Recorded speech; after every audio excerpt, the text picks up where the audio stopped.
Embarque com a Marco Polo, uma das maiores fabricantes de ônibus do mundo. Por melhor que a gente esteja em qualquer outro lugar do mundo, não existe algo melhor do que a nossa terra. Eu também quero retornar ao Brasil. Pretendo retornar ao Brasil nas próximas semanas. Há menos de um mês, durante uma das palestras que fez para apoiadores nos Estados Unidos, Jair Bolsonaro a Lula. Mas os planos do PL são muito maiores. O partido espera usar a imagem do ex-presidente e da ex-primeira-dama, Michele Bolsonaro, para triplicar o número de prefeituras comandadas pelo partido ao fim da eleição municipal do ano que vem, das atuais 343 para pelo menos 1.000. O pessoal muitas vezes não dá muito valor às eleições municipais, mas ali é a base do deputado estadual, do federal, do senador, do governador e do presidente. Uma das possibilidades é que o ex-presidente retome as motociatas, que marcaram suas passagens por diversas cidades durante a campanha eleitoral do ano passado. A ideia do PL é que Bolsonaro comece essas aparições no Nordeste, mais precisamente em Maceió. A capital do Alagoas ficou marcada por ser a única em que o ex-presidente venceu Lula em outubro do ano passado. O candidato Luiz Inácio Lula da Silva venceu em 11 capitais e teve o melhor desempenho na região Nordeste, vencendo em todas as capitais, com exceção de Maceió. Também ficou à frente em Porto Alegre. O candidato do PT também venceu em Belém, no Pará, e aqui na região Sudeste ficou à frente em São Paulo. Os eventos que Jair Bolsonaro vai participar têm como objetivo reforçar a imagem de que ele continua sendo o grande líder da direita. Ele deve assumir o cargo de presidente de honra do PL. A sigla, inclusive, já encomendou uma pesquisa para ajustar o discurso de Bolsonaro nas viagens pelo Brasil. Valdemar Costa Neto acredita que Bolsonaro será determinante no sucesso eleitoral do partido, não apenas nas capitais, mas também nas cidades menores, de até 200 mil habitantes, onde não há segundo turno. Discurso esse que começou logo após a derrota. Quero dizer também que se existe alguém, por algum motivo, que teve alguma decepção, mágoa ou frustração, eu quero dizer a vocês, gente, Jair Messias Bolsonaro tem crédito, tem o nosso apoio, tem um significado incrível para o nosso país e vai continuar tendo.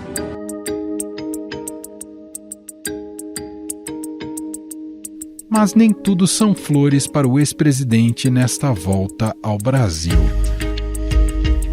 A Polícia Federal deve abrir uma nova investigação que tem como foco a relação entre Jair Bolsonaro e o regime da Arábia Saudita e o possível crime de corrupção. Segundo revelou o Estadão, os investigadores já receberam dados sobre o terceiro pacote de joias entregue a Jair Bolsonaro em 2019. O governo Bolsonaro fez várias tentativas para recuperar as peças retidas na Receita Federal. Já a Polícia Federal estuda pedir a prisão de Bolsonaro se ele não voltar ao Brasil até abril. A avaliação é que, se ele continuar nos Estados Unidos, fica configurada a evasão do distrito da culpa. Soma-se a esta investigação a dos outros 2 pacotes que foram trazidos para o Brasil, sendo que nenhum foi declarado à Receita Federal. Pelo menos outros 7 pedidos de investigação foram enviados para a primeira instância pelo fato de Bolsonaro não ter mais o foro privilegiado. Dessas, 5 solicitações foram apresentadas por causa de declarações antidemocráticas do ex-presidente no dia 7 de setembro de 2021. O chefe desse poder enquadra o seu, ou esse poder pode sofrer aquilo que nós não queremos. Se enquadra ou pede para sair.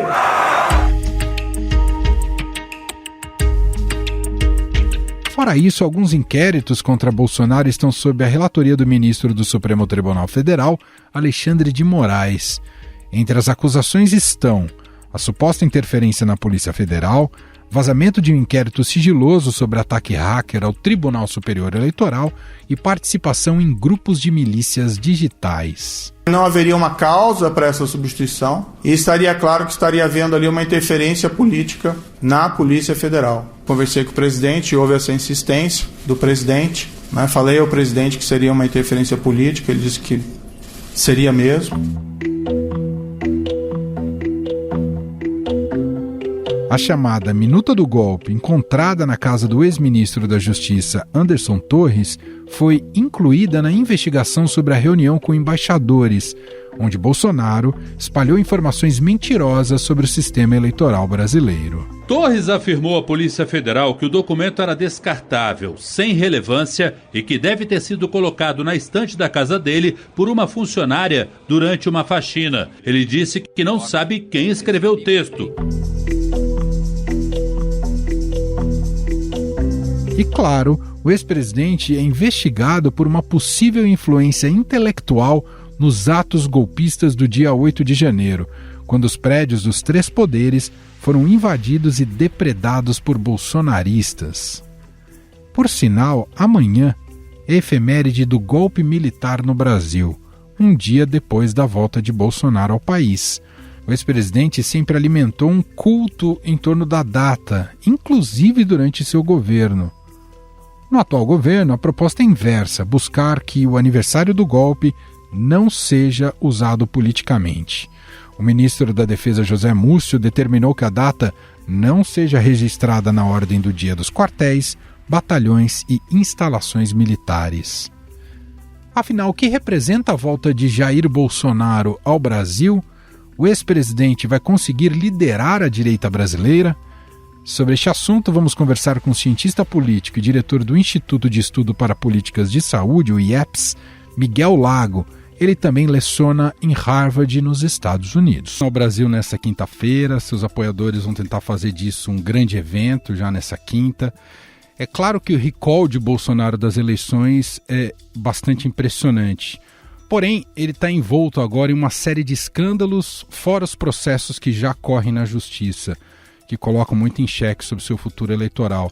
Queria começar te perguntando como é que você vê a capacidade de liderança do Bolsonaro a partir de agora, dentro desse contexto atual. O Bolsonaro é um grande mistério, né, para a ciência política, porque aquilo que a gente tem de como indicadores ou conceitos que existem na ciência política, o Bolsonaro desafia todos eles, né? A ciência política não teria como, com seus instrumentos clássicos, ter imaginado uma eleição do Bolsonaro, não teria imaginado essa reeleição, e daí por diante, essa quase reeleição. Mas o ponto é que eu acho que é importante, é claro, está todo mundo olhando o Bolsonaro como enfraquecido, e eu não vejo dessa mesma maneira. O Bolsonaro tem claros indícios de corrupção que não se resumem às joias. E aí eu não sou um especialista do tema da corrupção, mas a corrupção não necessariamente, ou pelo menos a revolta contra a corrupção, ela não necessariamente significa uma real preocupação com a corrupção em si. Então, assim, muitas vezes na história do país,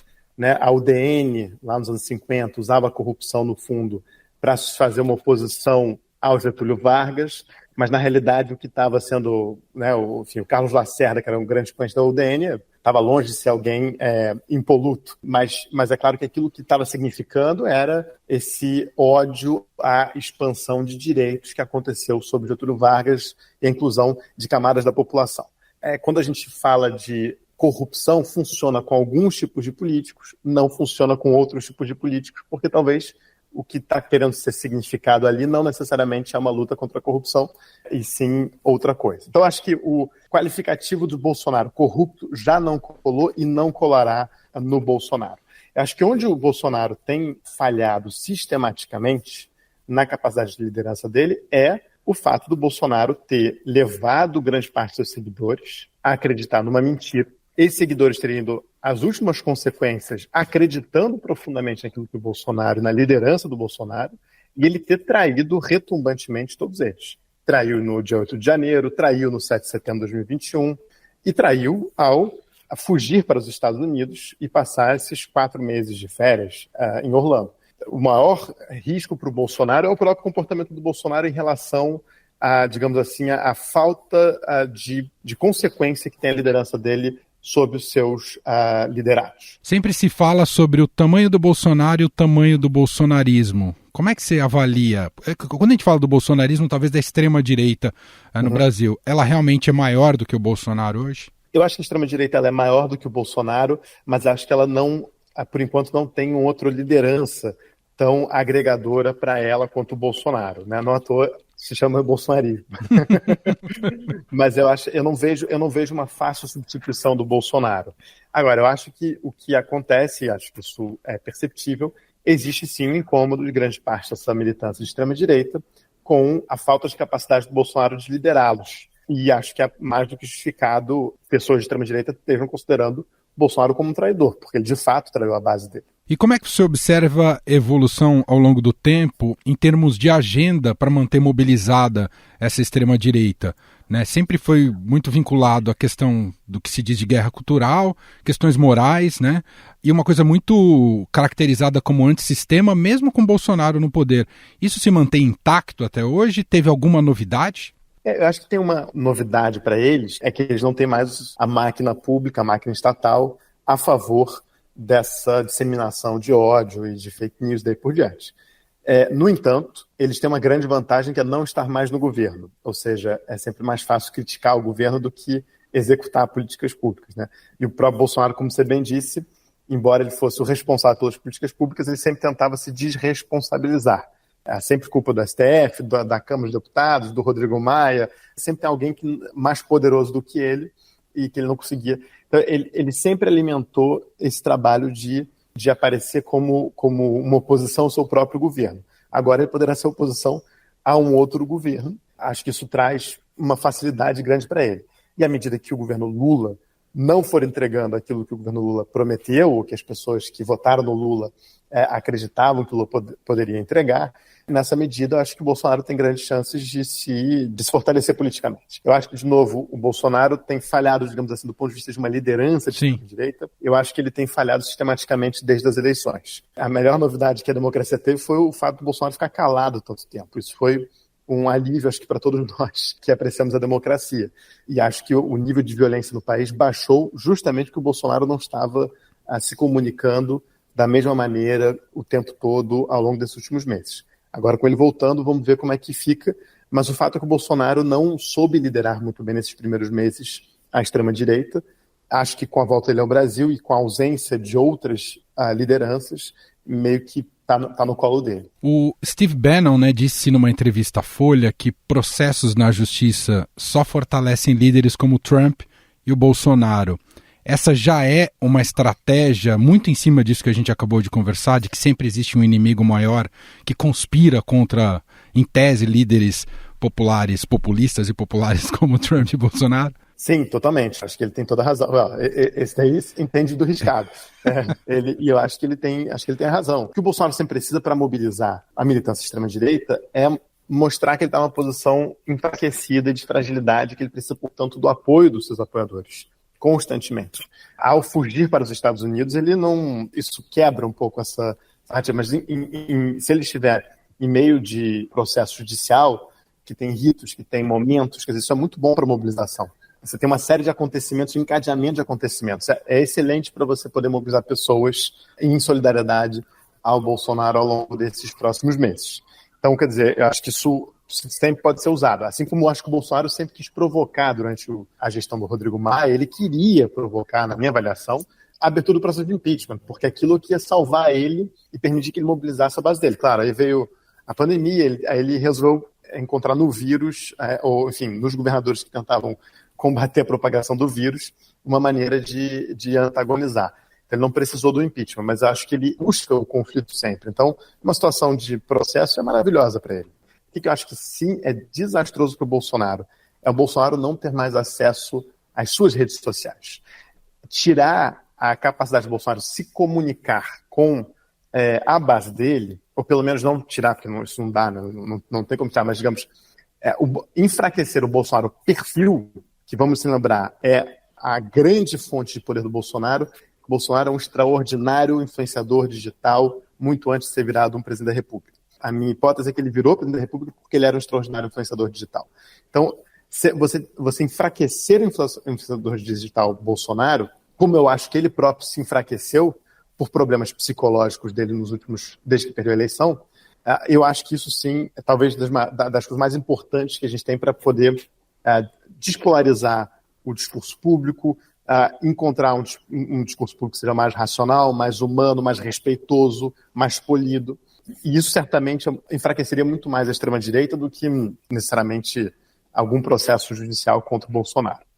Agora, é claro que a inelegibilidade do Bolsonaro geraria uma corrida entre elementos de extrema-direita para ver quem substitui ele, quem fica com a herança eleitoral que é grande. Sim, sem dúvida. Eu já quero chegar nesse ponto, né, sobre quem pode liderar na ausência do Bolsonaro. Mas como a gente falou do Steve Bannon, queria te ouvir sobre a conexão do Bolsonaro com o trumpismo. Você vê algo como mais inspiracional ou algo estratégico conectado de fato, como dois polos da extrema-direita? Eu acho que essa hipótese ela é razoável, até porque você tem interlocutores em comum, como o próprio Steve Bannon é um deles. Acho que existe muita inspiração dos dois lados, né? Quer dizer, o Bolsonaro é uma figura conhecida nas redes de extrema-direita global, não é só no Brasil, né? Ele os vídeos dele são traduzidos, são legendados, e daí por diante, então ele é uma figura importante, em algum lugar ele tem uma presença digital importante em núcleos de extrema-direita fora do Brasil. Existe sim, com certeza, conexões e diálogo entre essas diferentes formas de extrema-direita. E elas têm uma questão do vocabulário que é constantemente reutilizado, né? Ideologia de gênero, por exemplo, é um termo que foi cunhado no Vaticano nos anos 90, mas que não tomou grande importância. Os russos pegaram esse tema para valer, então, assim, e começaram a usar na Rússia, e depois isso foi para o mundo todo, né? Então, acho que também tem a criação de vocabulários, de conceitos que são quase que uma base comum que eles se compartilham e que são poderosos, né? As palavras movem montanhas. Agora, a questão desse vácuo, caso o Bolsonaro se torne inelegível. A gente já viu um movimento aí do próprio PL, do Valdemar Costa Neto, claro que é um oportunista político muito sagaz, em tentar projetar a figura da Michelle Bolsonaro. Não sei ao certo se ela é o nome, quero até te ouvir sobre isso. Mas há outras figuras que se elegeram muito em cima do movimento bolsonarista. Queria te ouvir, existe hoje liderança com essa capacidade de se tornar competitivo daqui até 2026? Você já identifica alguém? Olha, eu acho que de todos que foram falados, acho que a Michelle que reúne mais condições para isso. Agora, o que se diz de quem conhece a família de perto é que isso vai criar uma briga fratricida ali muito grande. E dado o nível de misoginia do Bolsonaro, acho difícil ele querer que a mulher dele se torne, no fundo, a sucessora dele. Mas, enfim, eu acho que a Michelle é que reúne mais características que apelam para, pelo menos, uma parte importante desse eleitorado, e não só o eleitorado de extrema-direita. Eu acho que ela pega um eleitorado que não necessariamente que está indo para a extrema-direita, um eleitorado mais neopentecostal, etc., que acho que ainda está em disputa entre uma direita mais conservadora e uma extrema-direita bolsonarista. Os outros que são aventados, eu sinceramente vejo com muito pouca esperança. Acho que o Romeu Zema é um acidente total, conjuntural de Minas. Eu não vejo nenhuma capacidade de projeção nacional dele. Acho que teria que ter um fenômeno conjuntural muito sério no Brasil em 2006 para o Zema ter, na minha avaliação, qualquer ambição presidencial. Muito embora acho que ele está totalmente alinhado ideologicamente ao bolsonarismo. Ele só é uma versão rica do bolsonarismo, né? Ele é uma versão menos popular, é só isso. Agora, o Tarcísio, acho que tem claramente uma capacidade de entrega, que é algo que nem o Zema, nem o Bolsonaro tem. Poderia ser essa figura, mas eu não vejo o Tarcísio sendo uma figura carismática e conectada também com essa ideologia de extrema-direita tão forte, né? Acho que a clara vontade dele de fazer um governo que entregue coisas para as pessoas, independentemente se são boas ou ruins, isso aí avalia-se cada um de acordo com a sua própria ideologia, mas existe essa clara intenção de entregar serviços para a população.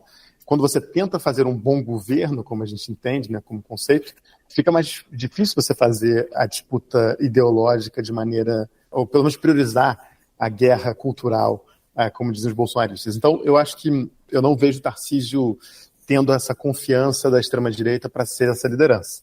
Agora, de novo, eleição de 2 turnos, existe sempre a questão do voto útil. Eu acho que a infraestrutura que o Bolsonaro criou está aí. Então, o Bolsonaro abraçar um candidato significa que ele consegue colocar no segundo turno algum candidato. Isso acho que sim. E para a gente fechar, você entende que a qualidade do governo Lula e o que ele conseguir, já que a gente falou, você falou da entrega, o que ele conseguir entregar, especialmente economicamente, é o suficiente para ele derrotar ou sufocar essa extrema-direita, ou há mais para ser feito, inclusive nessa discussão mais no campo ideológico? Eu acho que não. Acho que fazer um bom governo, é necessário, porque todos os governos deveriam tentar fazer um bom governo, né? Acho que todos tentam, com exceção dos últimos 4 anos do Bolsonaro, mas, em geral, direita ou esquerda tentam fazer um bom governo, a gente pode não concordar, mas é uma tentativa, né? Essa coisa é muito nova, essa coisa de um governo que não quer governar ou que quer piorar o país. Isso é uma coisa muito nova.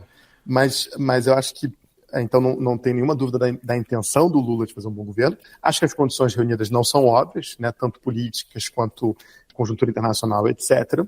Agora, acho que teve uma nomeação de vários ministros de altíssima qualidade em várias frentes que podem fazer com que as políticas públicas evoluam, mas, de novo, mesmo que o Lula fizesse um bom governo, digamos assim, para a população, e que a população percebesse como sendo um bom governo, eu tenho minhas dúvidas se isso hoje em dia é suficiente para que alguém apoiado por Lula ou o próprio Lula conseguissem se reeleger. A questão da guerra cultural é muito forte e, de novo, as condições de um bom governo não estão dadas, né, para se fazer um bom governo. E aí não acho que seja só o Lula, acho que qualquer um que tivesse pego o país depois do Bolsonaro teria muita dificuldade.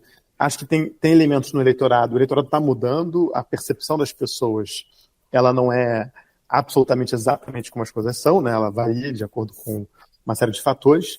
E eu acho que, de novo, a máquina que o Bolsonaro montou de comunicação é extraordinária. Então, por mais que você melhore a educação, eles podem ir pegando por um tema da ideologia de gênero, que a gente, né, desse conceito criado por eles, e difundir o medo na população, uma questão que que nem existe, né, mas que eventualmente pode fazer com que as pessoas contemporizem a melhora da educação com a suposta difusão de uma ideologia qualquer.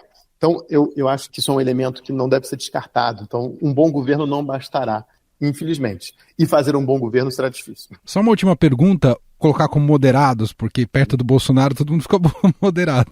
Aí todo mundo é. Mas a centro-direita, ela continuará sufocada, já que o bolsonarismo tem essa força no Brasil? Eu acho que a centro-direita, né, você tem uma parte que foi com Lula, uma parte que foi com o Bolsonaro, e uma parte que ficou neutra. A centro-direita precisa se reinventar completamente, né? E a centro-direita parece estar olhando continua com um paradigma só de bom governo, então, no fundo, identificar quem são bons governadores que poderiam ser candidatos presidenciais, e ela insiste em não montar uma base social, né? A centro-direita não tem uma base social diferente do que a esquerda tem, graças ao Lula e a uma Constituição de 40 anos, que é o Partido dos Trabalhadores, e a extrema-direita, então, tem uma base social extraordinariamente bem conectada e mobilizada, muito mais inclusive que a esquerda. Então, mas a centro-direita não focou muito em qualificar a gestão pública, focou muito em entregar boas políticas públicas, na visão deles, evidentemente, isso tudo é sempre subjetivo, mas não fez o dever de fazer política para valer, no sentido de que a política é voto, a política é construção de base social, etc. E, historicamente, a centro-direita tem base social, né? Quer dizer, você tem, na Europa, você vê assim, Sim. Você tem os sindicatos democratas cristãos até hoje, você tem governos democratas cristãos que são governos populares, né, com grande força e que competiam com os governos social-democratas e as construções sociais-democratas e conseguiam se opor com grande força e com grande qualidade política, digamos assim. Então, acho que a centro-direita, ela tem que entender como é que ela consegue se reinventar, porque se ela não se reinventar, ela vai ser sempre isso, vai ter que ir com Lula ou com o Tarcísio da Vida, ou Michele, ou sei lá quem, né? Então, acho que isso é fundamental e acho que o desaparecimento da centro-direita é algo muito grave para a democracia no Brasil. Porque eu acho que todo sistema político que depende de eleições é polarizado. Claro. Para disputar uma eleição, você precisa, ainda mais uma eleição de 2 turnos, com eleição direta para presidente, não tem como não ser polarizado. Mas o problema não é a polarização, né? O problema não é o dissenso, nós podemos discordar. O problema são em que condições se dá esse dissenso e o nível de dissenso, né? Uma briga entre PT... a briga entre o Lula e o presidente do Banco Central é algo que pode ter consequências muito ruins econômicas, mas ela é, certamente, do ponto de vista político, uma briga positiva. Quer dizer, tem um dissenso, e está se discutindo esse dissenso, daí por diante. É muito diferente do que a gente tem que brigar para vacinar as pessoas, que desmistificar antivax. Quer dizer, o debate público melhora quando cada um dos polos é a centro-esquerda e a centro-direita.